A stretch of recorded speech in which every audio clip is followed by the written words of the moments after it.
That is okay, can go down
me asa kwa nyime wa wa yebe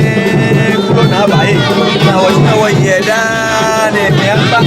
aba kulo na da media kulo be na ata me ta ni Kpakpa e na wale pe ni ke fun aje ni abi amali pe ni wa ni se ata gbe wala e ata fa ni ma iwala ya se boy ya ma ni me be iwala e ata gbe wo e wo be wo pe wa we ke ni kwa te bojo wa sun ya nya e ko pe ni ra do we ba do nya ba se ma Pie to wonu chole afini e ya hu ne ba shukumi o chole afi no afini ne ba ni na wo kenkren shida pe wo ha chofile okuleje yake e ba wo yi e jake afile me pi enu wo ka meje shishi shi ya ne amebe wo tin don no kenkren no no wa ke ji o shida ha okuleje ake ba wo yi ka ba shi bene esani wo kwe ake ni se afile ikole wie mo san ye no wie ekomeji onto no wotwa ga wo mashi wode nche wo kwe ake ani wo jegbe alo wo chogbe Kpakpa ni wo ke ntwa ga ani mini wo fi eja ke ni wo ke okuleje wo e ba wo yi ka ba shi mene shan gbene won wo bi wo ya ke ani no ni wo ke wo ba fi keji wonye ko wo fi kra de nche ani wo je shisilo alo wo ke wona abu efulo yo no ekukufu kekeji wo fe ekomi fi mo wo wi oda na ake ni ha wo fi ekomi shi me kame kuma tu no ake sa na fi ekomi wo te me kuma wo ke wona abu yo shi wo fe wo bi wo ya ke ani wo je shisilo no lele ke no wo ke wo ba fi be wo ke woni ni awo kan mi koni wo fi ekomi ni wonye wo twaga wo mashi epie anwo esisiji wo ke wona abu yo shi wo tun hini wo na fi ne ba ni na wo ne minda chofile shi mi ha mo fem ake wo sa fi hu e ani ba ni na wo mi ha ga tete fe afi aya ni e ba ni na wo ni tun bo no wo yo alonte din wo no ni hote me ko me shimo wote mo ga ka cho ya alonte din ni ba fo wote ni wo pa no wo bra fe aba hwe wo yin ni wo je shishi ni wo ke wona abu fulo aka wi keji wo ke na ka ni wo fi be ni mo ha wo wala ko ni wo sa gbo bile wo trash ne ke no shimo wote yin ko ni ke achi wota na na wo ko ni wonye wo shi wo chichi ake no ni wo ke o ba fi wo je shishi wo shebi ke wonye po ni wo se ko me ba cha no to bo no nu pa yo beble makpa no acha wo mi pa fa ga tete fe ake wona wo yi wontu ni mo anokwale afi wo bible no wo hin o te me pe wo kan wo bible api shi enyin wo kan emi wo kan yo jiu ese wo kan yo jiu wo na e ja ke no ni bible ke wo ka fi lo no ni aponu wo wa ke wo ka fi lo no mo wo fi o wo mi pa fa ake afi ni ba ne kani mo amomo wo itwa mi wo bo moden ni no wo ke wo ba fi wo fi ni gan akagbe fio mi ake hefe he ni wo yo amlalu ni yejeme ni esani amlalu eke enini alo eke wo achaya ka ba fe no kuye wo shipon no esani afo mekuma nini ni obana keshi ton woni eyo ya amlalu emi aye agric minister aye interior minister keneke na kanu wo gamashin lo gamanche alo manche yele emi aye meni yin gbe ikuma he ni amehunu ji amenu tumo chita frache keji to chole den fisher agric minister e ba te chine aye interior minister mini ba interior minister wi mo mini ba anya fi na kanu ke moko eteshi ni eni wi mo ne ya wi je no mi ni enye ewi ke no esani meni nye wo yin alo amla lo amebo moden na me ke wo ge wo muji Antone aseme ke ameba bega ye be kuku na mi wo won pa amla lo ehun fa ke wo chi wo benka me no ni wo ke wo ta wo ame ha wo bona fe no wanye ni wo ke sa ma eja ke fali oyo ake esani ma fi fali chija amralo ke wo nini echa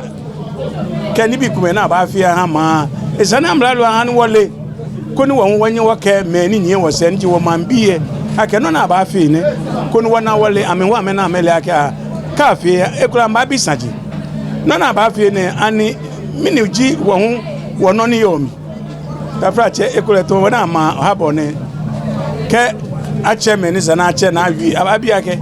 no waka menyi aba he je ni ka fi mini ji ye me ake ye gansho na mo chi alo he kuma abi ke ba bi ene ake na me ba na me ya wo